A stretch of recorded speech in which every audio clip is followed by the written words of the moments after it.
మనం తరచుగా డైనోసార్లనే అత్యంత భయంకరమైన జీవులుగా భావిస్తాం. కానీ ఇప్పుడు నేను వాటికంటే భయంకరమైన జీవులు ఉన్నాయంటే మీరు నమ్ముతారా? వీటిలో టిరెక్స్ ని కూడా సిగ్గుపడేలా చేసే జీవులు ఉన్నాయి. ఈ వీడియోలో నేను డైనోసార్ల కంటే భయంకరమైనవి మరియు ప్రమాదకరమైన జీవులను ఈ వీడియోలో చెప్పబోతున్నాను. సో ఈ వీడియో చాలా ఇంట్రెస్టింగ్ గా ఉంటుంది, లాస్ట్ వరకు చూడండి. మీరు ఈ ఛానల్ ఫస్ట్ టైం చూసినట్లయితే ఛానల్ని సబ్స్క్రైబ్ చేసి నాకు మరింత సపోర్ట్ ఇవ్వండి. ఇంకెందుకు ఆలస్యం, లెట్స్ బిగిన్ ద షో. నేను మీ Jayanth Yadav and welcome back to my channel.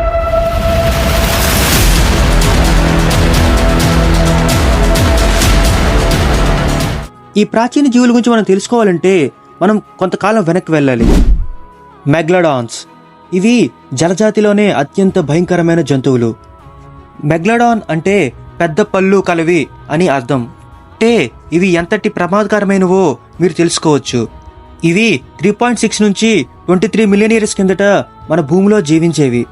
ఇవి షార్క్స్ జాతిలోనే అత్యంత ప్రమాదకరమైన మరియు చాలా పెద్ద షార్క్. ఇవి 18 మీటర్ల పొడవు మరియు 70 టన్నుల కంటే ఎక్కువ బరువు ఉంటాయి. ఈ సముద్ర జంతువులను పురాణాల్లో కూడా చాలా భారీ మరియు ప్రమాదకరమైన వాటిగా పేర్కొన్నారు. ఒకేసారి 2 మనుషుల్ని అలవోకగా మింగేయగలదు. వాటి పళ్ళు ఎంతటి గట్టి మాంసాన్నైనా ఈజీగా చీల్చేస్తుంది. ఈ మెగ్లడాన్లు వేల్స్, డాల్ఫిన్స్ మరియు ఇతర షార్క్ ని వేటాడి తింటుంది. వీటికి మనం డైనోసార్స్ తో పోల్స్తే వాటికంటే చాలా ప్రమాదకరమైనవి. ఈ మెగ్లడాన్లు ఏపెక్స్ ప్రెడేటర్స్ కే ఏపెక్స్ ప్రెడేటర్. వూలీ మ్యామత్స్. ఇప్పుడు మనం మానవజాతి ఎదుర్కొన్న ఒక పెద్ద జీవి గురించి తెలుసుకుందాం. అవే వూలీ మ్యామత్స్. ఈ భారీ జంతువులు కఠినమైన జీవన పరిస్థితుల్లో కూడా ప్రకృతిని అనుకూలించుకొని అభివృద్ధి చెందే సామర్థ్యం కల జీవులు. ఈ ఐసేజ్ యుగంలో 4 లక్షల నుంచి 4,000 సంవత్సరాల వరకు భూమిపై తిరిగాయి. ఆ తర్వాత ఇవి అంతరించిపోయాయి. ఒకవేళ ఇవి అంతరించకపోయి ఉంటే మనం బహుశా డామినెంట్ స్పీషీస్ గా ఉండేవాళ్ళం కాదేమో. ఈ వూలీ మ్యామత్స్ 6 నుంచి 8 టన్నుల బరువు మరియు దాదాపు 4 మీటర్ల ఎత్తు ఉండేవి. ఇవి డైనోసార్ల కంటే చాలా భయంకరంగా ఉండేవి. ఈ హెబివోర్స్ అంటే శాకాహార జంతువులు. సో మీరు వాటిని చూసి భయపడాల్సిన అవసరం లేదు. మోథీరియం. ఈ ప్రాచీన జంతువులకి అత్యంత అందమైన మరియు అత్యంత భయంకరమైన పేరు కూడా ఉంది. వీటినే సైబీరియన్ యూనికార్న్ అని పిలుస్తుంటారు.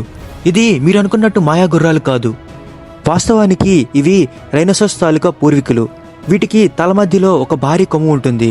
ఇది సుమారు 4.5 టన్నుల బరువు ఉంటుంది. అయినా ఇది చాలా వేగంగా దూసుకుపోతుంటుంది. ఇవి ఫాజిల్ రికార్డ్స్ లో ఎక్కడా మెన్షన్ చేయలేదు.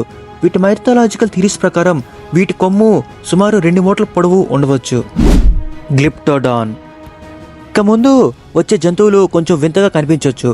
డైనోసార్లకే పోటీ ఇవ్వగల భయంకరమైన వింత జంతువు ఆర్మర్ మ్యామల్ అయిన గ్లిప్టోడాన్ గురించి తెలుసుకుందాం. ఇవి ప్రాచీన ఆర్మిడోలోస్ కి సంబంధించింది. వీటి బాడీ ఒక షెల్లో కప్పబడి ఉంటుంది. ఈ గ్లిప్టోడాన్స్ సుమారు 3 మీటర్ల ఎత్తు మరియు టన్ను బరువు ఉండొచ్చు. వీటి షెల్ చాలా బలమైంది. ఇదే కాకుండా వీటి వెనుక ఒక భాగంలో ఒక బలమైన తోక ఉంటుంది. ఈ తోక గుచ్చుకునే సామర్థ్యం కూడిన క్లబ్ వంటి ఆకారంలో ఉంటుంది. ఇవి యాంకలోసారస్ తో కూడా ఈజీగా తలపడగలవు. Giant cockroaches. ఈ రోజుల్లో కాక్రోచెస్ ని చిన్న పురుగులుగా తీసి పారేస్తారు. ఎంతటి వినాశకరమైన పరిస్థితిలో కూడా తమ మడుగడని సాధించుకొని వచ్చాయి. కానీ వీటి పూర్వీకులు మాత్రం ఇలా కాకుండా వేరే లెవెల్లో ఉండేవి.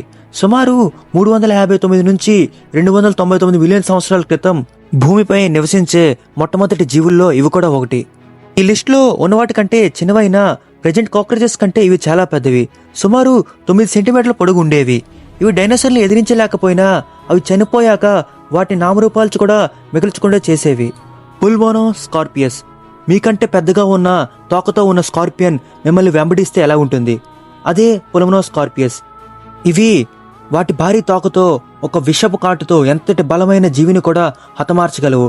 డైనోసార్ సైతం ఈ పుల్మోస్కార్పియస్ కి చాలా దూరంగా ఉండేవి. Sabre tooth tigers. ఇవి ప్లీస్టోసిన్ యుగం దాటిన అత్యంత శక్తివంతమైన జంతువుల్లో ఇది ఒకటి. Sabre tooth tiger. ఈ ప్రాచీన పులులు 10,000 నుండి 2.5 మిలియన్ సంవత్సరాల మధ్య నివసించేవి. ఇవి మ్యామత్స్ నుంచి మాస్టోడన్ వరకు అన్నిటినీ వేటాడి తినేవి. ఈ సేబర్ టూత్ టైగర్స్ సాధారణ పిల్లి కాదు. వీటి తల నుంచి కాలు వరకు 2 మీటర్ల పొడవు ఉండేవి. 300 కిలోల బరువు ఉండేవి. పేరు సూచించినట్లుగా వీటికి పొడవైన 2 భారీ మరియు పొడవుగా ఉన్న 2 పళ్ళతో ఇవి వేరే జంతువులను వేటాడేవి. సేబర్ టూత్ టైగర్స్ వెలాసిరాప్టర్స్ వంటి అత్యంత భయంకరమైన డైనోసార్లతో కూడా ఎదుర్కోగలవు. సో ఫ్రెండ్స్, మీకు ఇప్పటి వరకు ఏ జీవి చాలా ప్రమాదకరమైనది అనిపించిందో కింద కామెంట్ చేయండి. ఇక్కడి వరకు ఈ వీడియో చూసారంటే మీకు ఖచ్చితంగా ఈ వీడియో నచ్చే ఉంటుంది. సో మన ఛానల్ని లైక్ చేసి సబ్స్క్రైబ్ చేసి నాకు మరింత సపోర్ట్ ఇవ్వండి. ఇంకో నెక్స్ట్ ఇంట్రెస్టింగ్ వీడియోతో మీ ముందుకు వస్తాను. అంతవరకు సెలవు. Thanks for watching.